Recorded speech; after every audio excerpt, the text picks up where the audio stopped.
melihat Raisa di dokumentari sebagai pejalan karir seperti apa sih mungkin? Melihat Bang kameranya Bang ya. Raisa di dokumentari seperti ini sama Soleh Solihun. Menurutku sih menonton sebuah film dokumenter seperti Raisa ini hal yang sangat penting dan tidak boleh terlewatkan. Karena film itu kan ada banyak genre ya. Dan untuk film dokumenter sendiri saya rasa sih sangat jarang dibuat. Hampir mungkin 1 tahun belum tentu ada satu gitu. Sementara kan kalau horor seminggu numpuk 3, action juga ada aja kadang-kadang kan, drama, komedi. Nah ini nih menurutku adalah sesuatu yang sangat jarang, jadi sayang banget kalau terlewatkan di bioskop gitu. Untuk saya film dokumenter sendiri, picky nggak sih? Mungkin agak tricky sendiri nggak sih dari film-film yang lainnya gitu? Nah, kalau itu mungkin Soleh Solihun sebagai sutradara yang lebih layak menjawab, karena saya datang di sini sebagai penonton gitu, nggak tahu apa-apa, kayak oh bagus apa enggak gitu doang. Tapi udah punya ekspektasi tersendiri gitu nggak sih Bang Ari dengan Raisa nih? Lebih kepada pengalaman spiritual ya kita berdua ini. Jadi ada pengalaman rohani menonton lagi kayak oh dokumenter begini rasanya nonton dokumenter. Ya karena jarang banget juga kan ada film dokumenter di Indonesia gitu. Dan mungkin ini bisalah jadi salah satu film yang bisa menjadi pilihan kalian gitu. Iya. Melihat perjalanan Soleh Solihun mungkin gimana Bang sekarang jadi sutradara dokumenter juga gitu sebenarnya mungkin ya. Kalau soal mungkin Indah lebih kenal ya soal itu kan? Enggak dong, anda yang satu manajemen sama dia. Tapi sih akrab juga. Kayaknya sih emang karena Kang Soleh kan memang concern banget sama musik ya. Jadi kurasa Deket sih gitu ya. iya dekat. Dan dokumenter kan metode penggaliannya juga kan nggak hanya sekedar sinematiknya bagaimana, actingnya bagaimana, tetapi justru lebih kepada angle-angle apa, perspektif mana yang mau ditonjolin gitu kan di film Raisa. Harta, tahta, dan Raisa ini gitu. Dan pengalaman Soleh Solihun sebagai seorang jurnalis yang mulutnya toksik sih kurasa sih itu akan sangat membantu. Toksik banget orang itu. Iya lagi. Iya kan?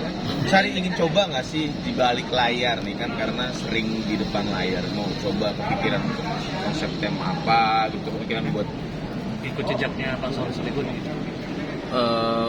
Udah kan sebenarnya Lagi bikin sekarang film saya lagi Kakak Bos. proses ya post production juga untuk Kakak Bos gitu.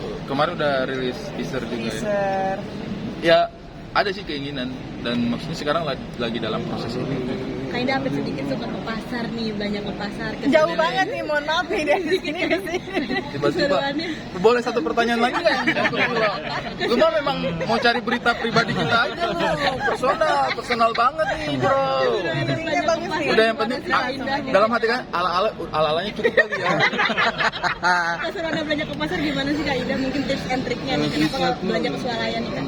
Kalau aku kan dari kecil udah belanja ke pasar, terus udah biasa aja gitu paling. Dan aku tuh jarang nawar kalau ke pasar. Jadi kalau misalnya harganya segitu ya udah. Kan mungkin di pasar itu lebih becek, lebih nggak rapi seperti swalayan nih Kak. Karena mungkin dari kecil udah lewatin itu, jadi kayaknya udah biasa aja sih. Dan maksudnya mungkin menariknya pasar mungkin itu kali ya, yang tidak ada di pasar modern kali. Tapi ada momen yang nggak sih kalau kamu tuh aktif gitu pas ke pasar? Ada aja itu sih gimana, ibu-ibu yang kayak Mbak Indah gitu, tapi ya udah biasa aja. Enggak, justru kadang-kadang dibonusin. Beli tomat ini tambahin sedikit gitu biasanya. Malu nggak sih Kak sebagai artis ke pasar, terjun langsung ke pasar becek gitu kayaknya? Apa? Terjun langsung ke pasar becek sebagai seorang Belanja artis, langsung. belanja langsung. Enggak sih, biasa aja karena kan ya happy aja. Cuman kan emang karena lagi posisinya pekerjaannya dianggap jadi artis, mungkin lebih beda aja. Tapi sebenarnya itu pekerjaan yang biasa aja sih.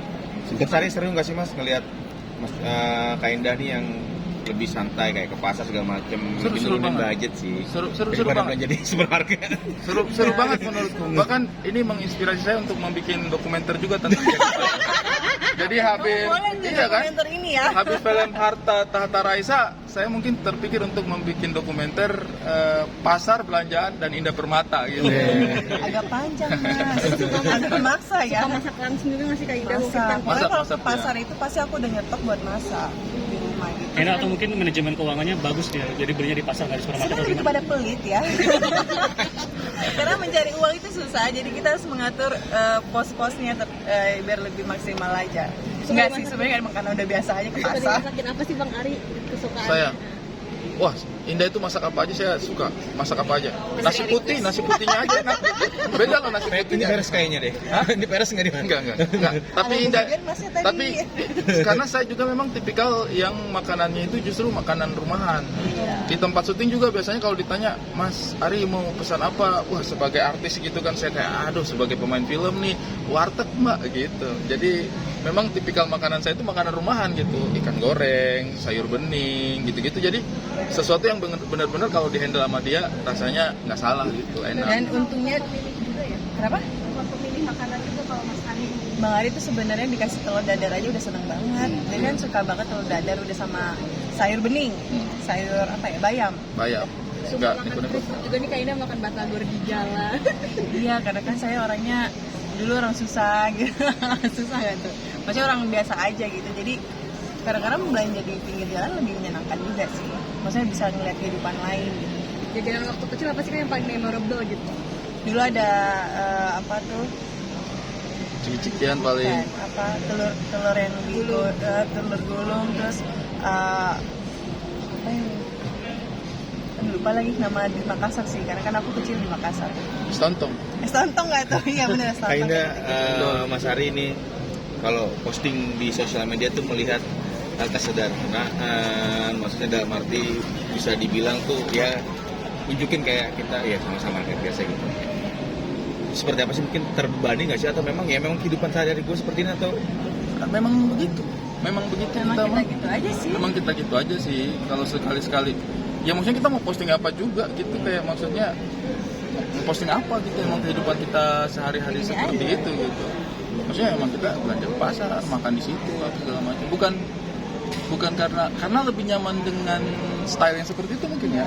Lebih nyaman dengan apa adanya yang emang terjadi Iya. seperti itu, jadi ya udah kita juga Selalu posting hal-hal yang Tapi takut nggak sih kan makan sembarangan, beberapa artis kan menjaga makan gitu. Dan Kak Indah sendiri makan batagor, makan telur gulung gitu-gitu. ya mungkin memilih lihat aja juga kali ya, kalau misalnya memang kayaknya kelihatannya cukup higienis ya boleh aja gitu. Kak, mungkin sekarang udah mulai posting wajah anak, mungkin di mana itu? Makin nih. Udah Kan saatnya bisa nih. ditutup. Masuk ke situ lagi. Ya.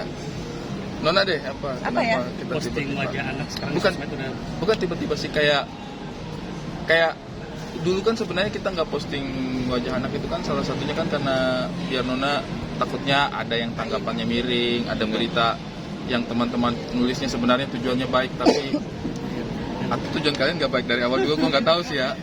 Yang pasti pokoknya kita langsung Enggak ya. kita mah kemarin maksudnya takutnya ada berita yang dan tanggapan netizen yang mungkin akan bisa mempengaruhi Indah secara psikologis gitu. Jadi kayaknya ntar aja deh gitu. Iya. Nah sekarang Indah udah dewasa, udah dewasa dari dulu, maksudnya dia udah lebih kuat gitu kan namanya. Lebih santai. Mungkin perempuan lebih paham lah ya.